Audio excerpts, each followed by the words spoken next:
Hey everyone, welcome to our YouTube channel Prem ji physics classes, जहां आप पढ़ते हैं फिजिक्स को बहुत इंटरेस्टिंग तरीके से। प्यारे बच्चों, आज का जो हमारा टॉपिक है इसमें हम पढ़ेंगे कंजर्वेशन ऑफ मोमेंटम के बारे में। आपने कभी देखा होगा जब रॉकेट स्काई में प्रोपेल करता है तो अपने पीछे धुएं का बड़ा सा गुब्बारा छोड़ता है।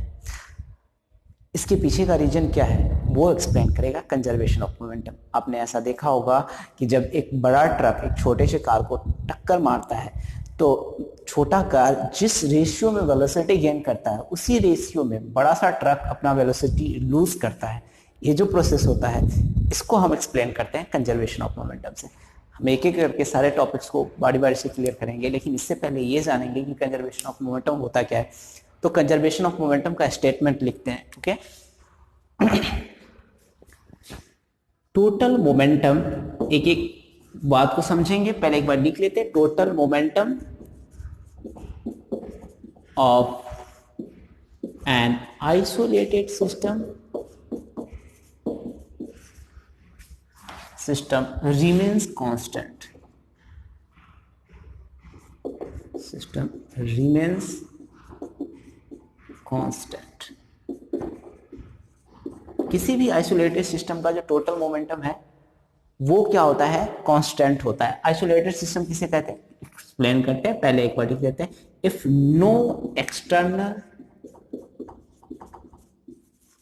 फोर्स इज अप्लाइड, अगर एक्सटर्नल फोर्स अप्लाइड नहीं है उस सिस्टम पर, तब देखिए जैसे आइसोलेटेड सिस्टम किसे कहते हैं। जैसे मैं आपको पढ़ा रहा हूं, आप मेरे से पढ़ रहे हैं, तो अभी हम दोनों क्या है, एक सिस्टम से बाहर। अगर आपका पढ़ने में मन लग रहा है तो, अगर नहीं लग रहा है तो आप सिस्टम में दूसरी जगह घूम रहे हैं। मान लीजिए क्लास में एक टीचर है और वो क्लास के स्टूडेंट्स को पढ़ा रहा है, तो टीचर और स्टूडेंट क्या हो गए, एक आइसोलेटेड सिस्टम है। बाहर का जो इन्वायरमेंट है वो अलग चीज है। यहाँ एक क्लासरूम है, इसके अंदर की बात, मतलब कहने का जो सिस्टम किसी दूसरे सिस्टम से इंटरेक्शन में नहीं है तो उसको कहते हैं आइसोलेटेड सिस्टम। वो आपस में म्यूचुअली ही इंटरेक्टेड है तो उसको कहते हैं आइसोलेटेड सिस्टम। ओके, तो आइसोलेटेड सिस्टम और no external force is acting, मतलब कहने का उस सिस्टम पर कोई एक्सटर्नल बाहरी फोर्स नहीं लग रहा। ठीक है ना, मियाँ बीवी के बीच वो नहीं आ जाए, नहीं पति पत्नी और वो, तो पति पत्नी तो वो आइसोलेटेड है, और वो अगर बीच में आ गया, ठीक है, तो वो आइसोलेटेड सिस्टम नहीं है। समझाने के लिए एक एग्जांपल के लिए बता दिया। तो ये है कंजर्वेशन ऑफ मोमेंटम। अब कंजर्वेशन ऑफ मोमेंटम को आपसे पूछा क्या जाता है कि प्रूफ कैसे होगा इसका, आपको करना है क्या, प्रूफ। ओके, तो प्रूफ करने के लिए आप क्या करेंगे, ठीक है, प्रूफ करने के लिए आप कंसीडर करेंगे let two object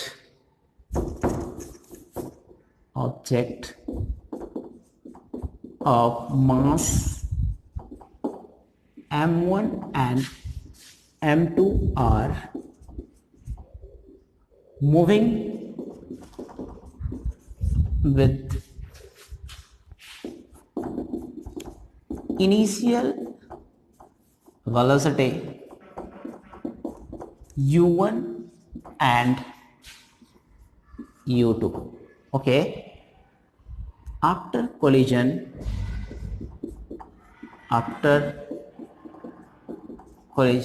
its velocity becomes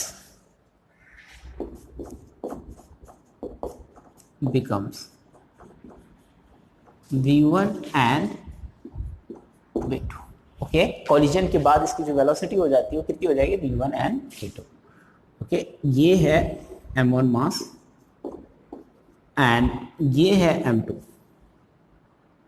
ये m2 है। ओके, ये u2 है और ये क्या है, u1 है, और ये दोनों है, ये है बिफोर कॉलिजन। ठीक है, बिफोर कॉलिजन,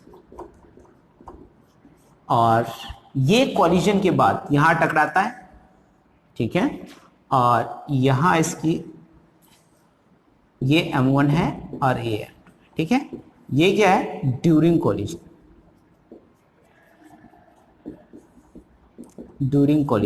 ठीक है। और ड्यूरिंग कोलिजन के बाद ये जब वेलोसिटी हो जाता है इसका, मतलब आफ्टर कोलिजन, ये तो बिफोर कोलिजन था, ये है m1 है और ये m2 है, और इसको हम कहते हैं आफ्टर कोलिजन। इसकी वेलोसिटी कितनी हो जाती है v1 और इसकी वेलोसिटी कितनी हो जाती है v1। ये है आफ्टर कोलिजन। ठीक है प्यारे बच्चों, और हमें फाइंड आउट करना है अब इस पर वेलोसिटी कितना एक्ट किया होगा, क्योंकि वेलोसिटी चेंज हुआ, सॉरी फोर्स कितना एक्ट किया होगा, वेलोसिटी नहीं, फोर्स कितना एक्ट किया होगा, क्योंकि वेलोसिटी चेंज हुआ है तो rate of change in velocity, ये जो एक्सीलरेशन है मास इनटू एक्सीलरेशन क्या देता है, फोर्स देता है। तो यहां पर ये जो देखिए ये force acting on 1 due to 2 and यहां पर जो होगा ना force acting on 2 due to 1। ये अब हमें क्या करना है, इन सबको मिला करके v1 एंड v2 इसको मिला करके हमें क्या बनाना है, एक्सीलरेशन बताया, इसका फोर्स निकालना है। ठीक है, तो हम फोर्स कैसे निकालेंगे ये देखते हैं। ओके, फोर्स निकालने के लिए पहले इसको रफ करते हैं और फिर से फोर्स कैसे निकालें। देखो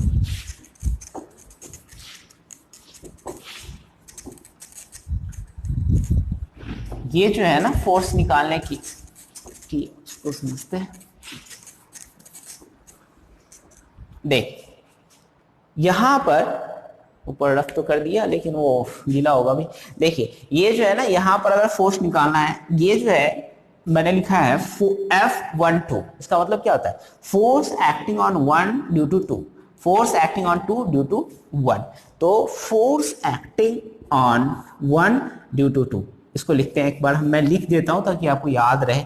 force acting on 1 due to 2 F12, तो ये जब लिख ये वो कितना होगा m1 v2 minus, sorry force किस पर लग रहा है, 1 पर, किसके द्वारा लग रहा है, m2 के द्वारा। तो फोर्स मास किसका होना चाहिए, m2 का। ओके, और वेलोसिटी भी किसका चेंज होगा, उसी का। तो m2 into v2 minus u2 upon t। Okay, तो ये जो फोर्स है, चूंकि जो फोर्स लगा रहा है वो कितना फोर्स लगा रहा है वो जानना है, तो उसी का मास होगा, उसी के चेंज इन वेलोसिटी होंगे, rate of change in velocity होंगे। अब force acting on 2 due to 1, ये है force acting on 2 due to 1, force acting on 2 due to 1 ये है। तो यहां पर m1 इसका मास है और यहां पर आप चेंज फिर से निकालना है आपको, तो v1 minus u1 upon T, ये हो गया आपका दूसरा फोर्स का इक्वेशन। अब हमें क्या करना है, कंजर्वेशन ऑफ मोमेंटम लगाना है। तो न्यूटन्स थर्ड लॉ से हम क्या जानते हैं, from Newton's third law of motion, motion के न्यूटन के थर्ड लॉ जो है वो क्या बताता है, force acting on 1 due to 2 minus force acting on 2 due to 1, to every action there is equal and opposite reaction. तो वहां पर माइनस लगाया मैंने न्यूटन्स थर्ड लॉ से। अब न्यूटन्स थर्ड लॉ से जैसे ही माइनस लगाएंगे तो ये वाला चीज लिखिए, force acting on 1 due to 2 m2, ये क्या होगा v2 minus u2 upon t to minus m1 v1 minus u1 upon t।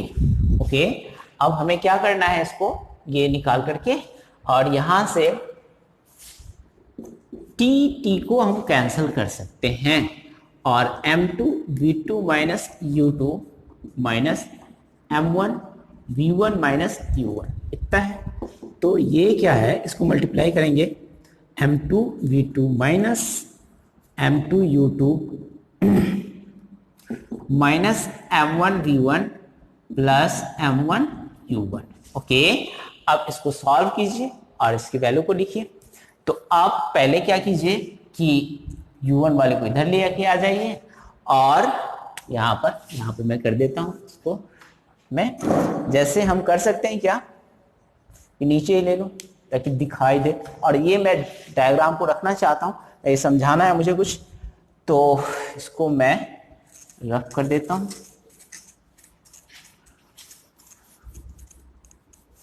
ये जो है ना रफ हो गया। अब यहां पर जैसे है करना क्या, इस u वाले टर्म को, इनिशियल वेलोसिटी दोनों ऑब्जेक्ट का जब है एक साइड लेना है और फाइनल वेलोसिटी को एक साइड, तो यहां करिएगा तो कितना होगा m2 v2 plus m1 v1 equal to m1 u1 plus m2 u2।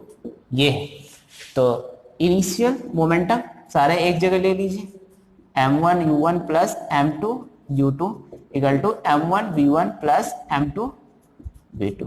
ये हो जाएगा p initial equal to p final.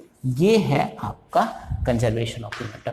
Initial momentum किसके इक्वल होगा, इनिशियल मोमेंटम जो होगा वो होगा फाइनल मोमेंटम के इक्वल। Initial momentum will be equal to final momentum. ये हो गया आपका, ये क्लियर है। अब देखिए जब इतना क्लियर हो गया तो एक बात समझ लीजिए, इसका सीधा मतलब होता है कि loss of momentum will be equal to gain in momentum. नहीं, जैसे मान लीजिए सपोज कीजिए यहां पर ये ऑब्जेक्ट है, ये वाला ऑब्जेक्ट है, इसकी वेलोसिटी जो है ना ये ग्रेटर देन है u2, तभी जाके इससे कोलाइड करता है, ठीक है, या इसका कम है इससे, तभी जाके ये यहां पर मीट कर पाता है ना, नहीं तो ये मीट कर पाता है क्या, एक दोनों आगे मूव करता जाता है u2 वाला, मतलब m2 जो है वो आगे मूव करता जाता है। आपस में कोलिजन का तो यही मतलब है कि u1 क्या है, उसकी वेलोसिटी कम है, सॉरी u1 की वेलोसिटी ज्यादा है, m1 की वेलोसिटी u1 जो है वो ज्यादा है और u2 जो है वो कम है, तभी ऐसा हो पाता है। ठीक है, अब हमें क्या करना है कि हमें अब जिसकी मोमेंटम ज्यादा है तो उसको देखो, तो ये है, और इसको हम क्या कर सकते हैं, इस दोनों को अगर हम माइनस करें तो m1 u1 minus m1 v1, नहीं, और m2 देखिए gain v2 minus m2 u2, नहीं, तो इन दोनों को जब साथ में लिख लिया ना, इसका मतलब हो गया कि ये क्या है, इनिशियल माइनस फाइनल है, किसी इंडिविजुअल मास का है, वन मास का initial momentum minus final momentum है। इसका मतलब क्या होता है, लॉस ऑफ मोमेंटम, मोमेंटम का क्या हो गया लॉस, और यहां पर क्या है गेन ऑफ मोमेंटम है, क्या है बेटा, गेन ऑफ मोमेंटम, मोमेंटम का क्या हो रहा है गेन हो रहा है। तो loss of momentum is equal to loss of momentum is equal to gain of momentum. इस चीज को स्टेटमेंट में लिखेंगे यहां पर, अभी यही समझाना था मुझे, ठीक है। तो वो जो मैंने बात करी है शुरू में, ये कार है जब मूव करता है और सामने से बड़ा ट्रक उसको से टकरा जाता है, तो ट्रक जितना वेलोसिटी लूज करता है उसी रेशियो में कार की वेलोसिटी क्या करता है गेन करता है। यही चीज मैं समझाना चाह रहा था। अब इस एक पर्टिकुलर स्टेटमेंट को लिख लेते हैं, कहीं लिख लीजिए यहाँ पर लॉस ऑफ, यहीं पर यहीं लिख सकते हैं, सीधा इक्वल लिख लीजिए, नोट देके इसको आप हैशटैग बना लीजिए, loss of momentum equal to gain of momentum, momentum का गेन। ठीक है प्यारे बच्चों, तो ये है आपका। अब हम जो नेक्स्ट टॉपिक करेंगे वो है हमारा इसका एप्लीकेशन, कंजर्वेशन ऑफ मोमेंटम का यूज। वैसे तो सिंपल सा है, आप जानते हैं, एक मैं लिख दे रहा हूं, वैसे जो रॉकेट का प्रोपल्सन जो होता है वो कंजर्वेशन ऑफ मोमेंटम के स्थान पर, ये एक्सीडेंट वगैरह जो कोलिजन का केस है वो भी क्या है कंजर्वेशन ऑफ मोमेंटम के प्रिंसिपल पर ही काम करता है। या फिर जो आप देखते हैं कि रिकॉइलिंग होती है, वेलोसिटी जो आती है गन के अंदर, वो किसके कारण है, कंजर्वेशन ऑफ मोमेंटम के कारण ही है। तो ये सब एप्लीकेशन है, इसको लिखने की जरूरत नहीं, आप याद रख लो। एप्लीकेशन यही होगा जो न्यूटन्स थर्ड लॉ में जो है ना, वही application Newton's conservation of momentum में भी आता है, बस लिखने का तरीका वेलोसिटी आ जाता है, यहाँ फोर्स नहीं आता, यहाँ क्या आता है वेलोसिटी आता है। एक काम करते हैं, हम लिख ही देते हैं इसको, ठीक है, ओके। प्यारे बच्चों, it is the application of conservation of momentum, एक कंजर्वेशन ऑफ मोमेंटम का एप्लीकेशन है। जैसे मैंने कहा था कि कंजर्वेशन ऑफ मोमेंटम जो है वो उसकी जो एप्लीकेशन है न्यूटन्स थर्ड लॉ के अकॉर्डिंग ही है, ओके। वहां फोर्स लगाते थे कि इक्वल फोर्स लगता है अपोजिट डायरेक्शन में, यहां पर वेलोसिटी गेन होता है। जैसे A jet aeroplane is plane in a jet aeroplane, a very large volume of gases produced by the combustion of fuel is allowed to escape through a jet in backward direction due to jet aeroplane moves in the forward direction. मतलब एक large amount में जो fuel का जो velocity होता है backward direction में, जिसकी वजह से जेट क्या होता है, फॉरवर्ड डायरेक्शन में मूव करता है. तो ये है पहला example. Velocity gain by the gun when bullet is fired from it. Gun जो वेलोसिटी गेन करता है, रिकॉइलिंग वेलोसिटी जिसको बोलते हैं, तो बुलेट हाई वेलोसिटी से आगे की तरफ मूव करता है, तो गन क्या होता है, रिकॉइल होकर पीछे की तरफ आता है. तो ये velocity gain by the gun when bullet is fired from it. Velocity gain by the swimmer in the forward direction when water is thrown in the backward direction. मतलब एक स्विमर जो है ना, वेलोसिटी गेन करता है आगे की तरफ जब वो हाथ से, अपने हैंड से वाटर को क्या करता है, पीछे की तरफ धकेलता है. तो ये भी क्या है, कंजर्वेशन ऑफ मोमेंटम के वजह से होता है. इनिशियली क्या होता है कि दोनों के मोमेंटम सेम ही रहते हैं, जीरो, लेकिन एक जैसे ही वेलोसिटी लगाता है स्विमर, पीछे की तरफ अपने हाथ से वाटर को धकेलता है, आगे की तरफ फॉरवर्ड मूव करता है. तो ये भी कंजर्वेशन ऑफ मोमेंटम है. Velocity gain by the boat. Boat similar case. Boat में क्या होता है, बोटमैन क्या करता है, वाटर को ओर से पीछे की तरफ धकेलता है और बोट इसकी वजह से आगे की तरफ मूव करता है. These are the examples of applications of conservation of momentum. ये प्रैक्टिकल एप्लीकेशन आप देख सकते हैं. बहुत सारे एक्सीडेंट वगैरह में भी ऐसा ही केस होता है. वेलोसिटी जो एक व्हीकल्स गेन करता है, दूसरा उसको उसी रेशियो में क्या करता है, लूज करता है. तो ये सभी एग्जांपल्स हो सकते हैं, कुछ अपने दिमाग से भी आप सोच सकते हैं. अब हम करेंगे क्वेश्चंस, ठीक है. इस पर बेस्ट क्वेश्चंस है. 9.5 तक हमने कर रखा था. 9.6 से आगे के जो एग्जांपल्स है उसको सॉल्व करेंगे. ओके,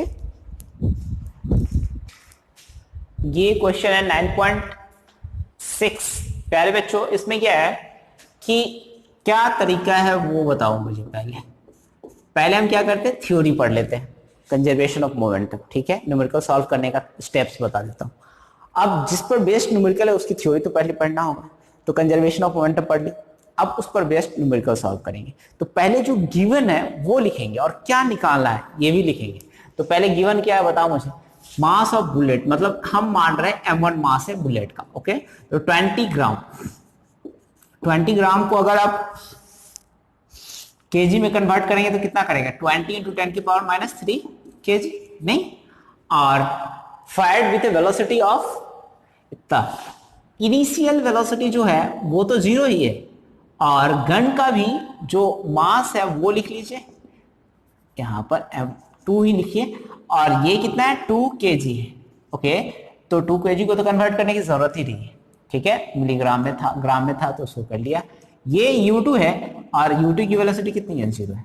अब यहां पर V1 है, तो V1 की वेलोसिटी कितनी होगी बताइए मुझे, 150 मीटर पर सेकेंड. और V2 की वेलोसिटी आपको क्या करना है, फाइंड आउट करना है. तो हमें फ्रॉम कंजर्वेशन ऑफ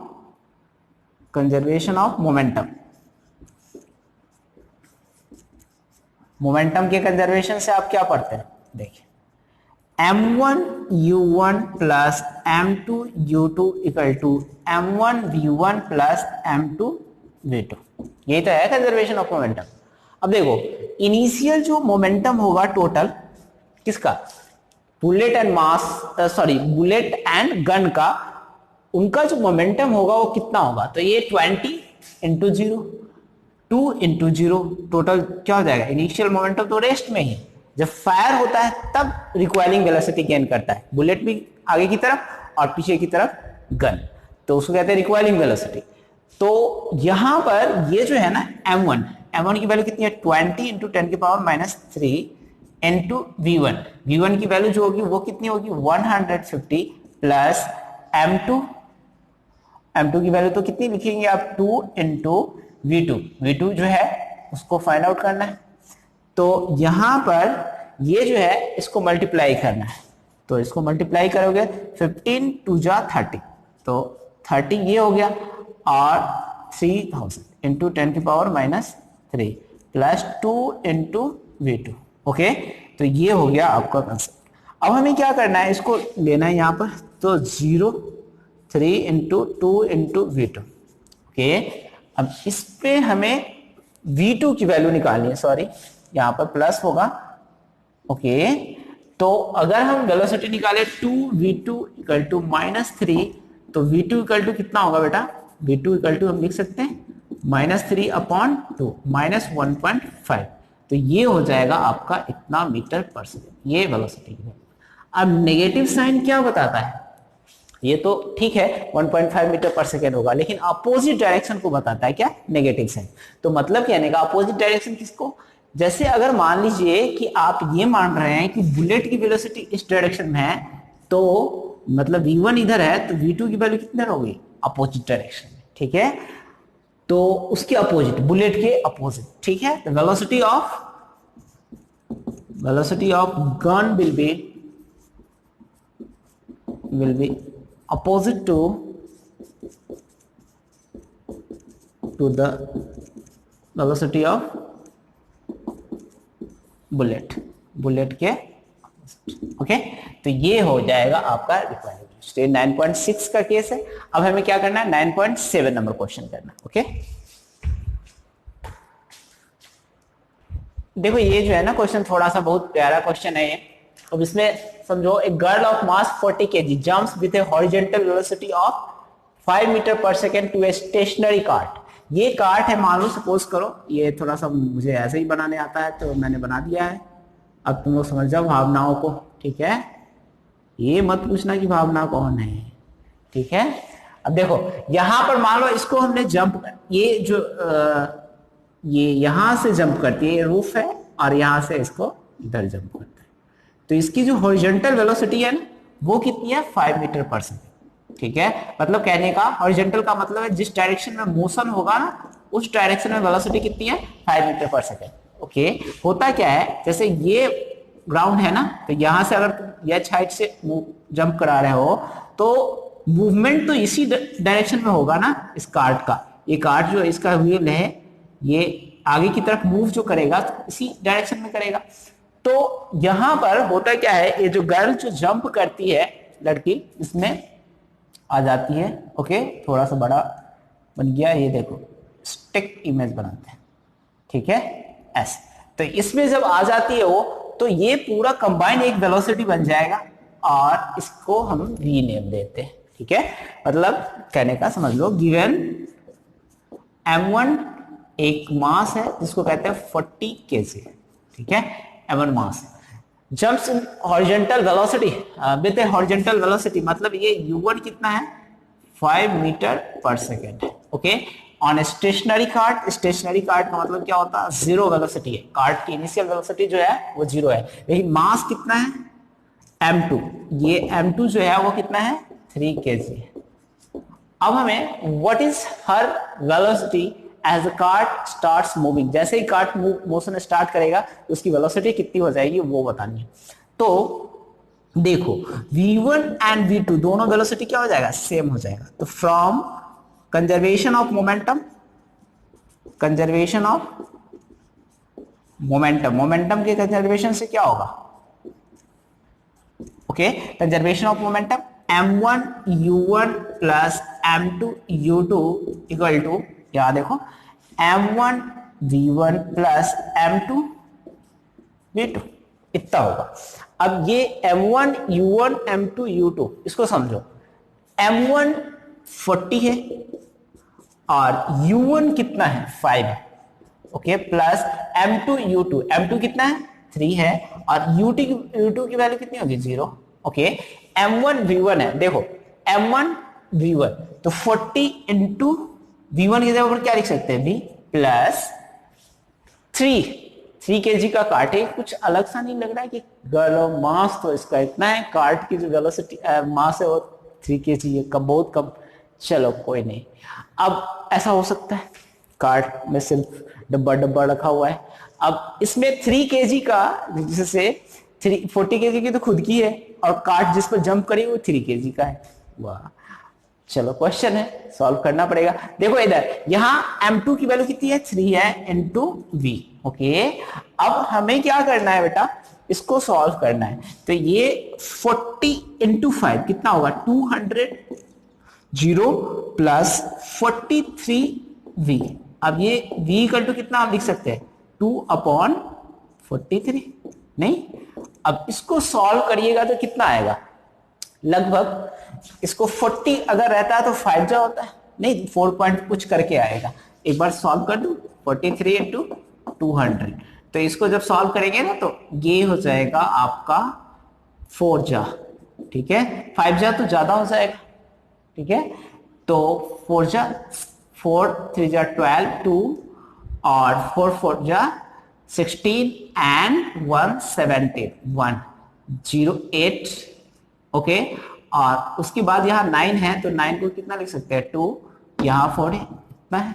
अब फिर इसके बाद कितना 6 जा लगा के देखिए, 6 3 जा 18, 6 जा 25, 7 3 जा 21 और ये ज्यादा हो जाएगा तो 6 होगा, मतलब 4.66 करके आएगा इसका, तो 4.6 मीटर पर सेकेंड इसकी वेलोसिटी रख सकते हैं। ये हो गया आपका v का वैल्यू, ओके 9.6, समझ में आया। और ये पॉजिटिव साइन आने का मतलब क्या होगा, the velocity of cart will be in the same direction of velocity of the girl, मतलब the direction of both cart and girl will be same equal होगा, ठीक है, ये समझ में आई बात है। तो ये 9.7, अब हमें 9.8 करना है, ठीक है मेरे प्यारे बच्चों। ये जो है ना 9.8, इसमें बस सेम ही कॉन्सेप्ट है किसका, इससे पहले 9.7 वाला का, लेकिन इसमें थोड़ा सा चेंज है कि अपोजिट डायरेक्शन से मूव कर रहा है। देखो पढ़ के देखते हैं, पहले तो इस पर पढ़ो क्या दिया हुआ है गिवन वो लिखो, उसके बाद what you have to find out वो लिख लो कि क्या निकालना है, और तब आगे सॉल्व करो। तो 2 हॉकी प्लेयर्स हैं, 2 हॉकी प्लेयर्स हैं, मान लो ये है एंड दूसरा ये है, ठीक है, और दोनों हॉकी प्लेयर जो है ना, एक का मास दिया हुआ है, ground collide and immediately becomes entangled. Entangled का मतलब होता है दोनों एक साथ हो जाते हैं टकराने के बाद, कोलाइड करने के बाद।